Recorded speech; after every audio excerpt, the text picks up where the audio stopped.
Qu'est-ce que les émotions et quoi faire avec? C'est le sujet de la vidéo de ce soir. Il y aura plusieurs vidéos sur les émotions parce qu'il y a beaucoup de choses à dire. On m'appelle souvent pour mieux gérer les émotions en collectif ou en individuel, souvent dans le sport, parfois en entreprise. Et bien souvent, ce qui ressort de ça, c'est de dire ok, si je suis dans le sport par exemple, ben là j'ai des joueurs de tennis de table, des pongistes qui ont beaucoup de colère quand ça se passe mal pour eux et il faudrait qu'ils réagissent différemment. Ok, d'accord.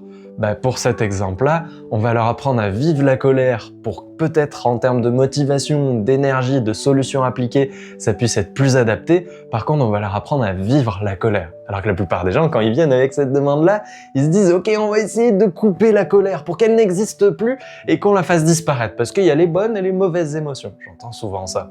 Moi, je me dis « Mince, là, on n'a rien compris. » Parce qu'en fait, toutes les émotions sont bonnes.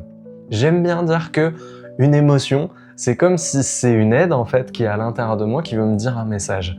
Un petit peu comme s'il y a quelqu'un là qui toque à la porte et qui me dit « Ouais Alexandre, là faudrait que t'envoies ce mail là, c'est important pour telle personne. » Génial, merci en fait de cette information et je vais essayer de l'utiliser correctement.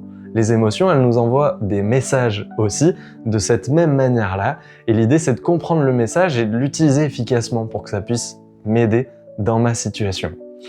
Alors, une émotion, en fait, c'est simplement une réaction de notre corps à une situation vécue avant, dans le passé, que je vis, là, maintenant, tout de suite, ou que je vais vivre prochainement. Des fois, on a des émotions par rapport à un truc qui va se passer. Tiens, je pense à ça, j'ai très peur. Tiens, je pense à ça, ça me met en colère. Bah oui, c'est des émotions d'une situation que j'anticipe. Je peux vivre des émotions de maintenant aussi tout de suite et je peux vivre des émotions aussi du passé. Toutes ces choses-là, c'est notre esprit et notre corps qui s'activent sur une situation et qui réagissent à ce qui se passe. D'où l'importance de les comprendre, de les exprimer de la meilleure manière possible par rapport à ce qui se passe, en respectant les autres et soi-même, mais de les exprimer. Alors que la plupart du temps, on aurait tendance à dire « Ok, garde tes émotions », en mode robot, tu gardes tout à l'intérieur et puis ça va bien se passer. Ben non, parce qu'à un moment on explose, il y en a trop. Quand on garde quelque chose, ça se stocke et puis à un moment, il n'y a plus de place et du coup ça explose.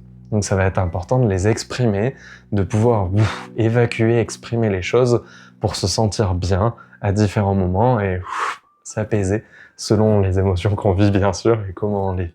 J'espère que cette vidéo vous a plu, c'est une première sur les émotions, il va y en avoir plein d'autres.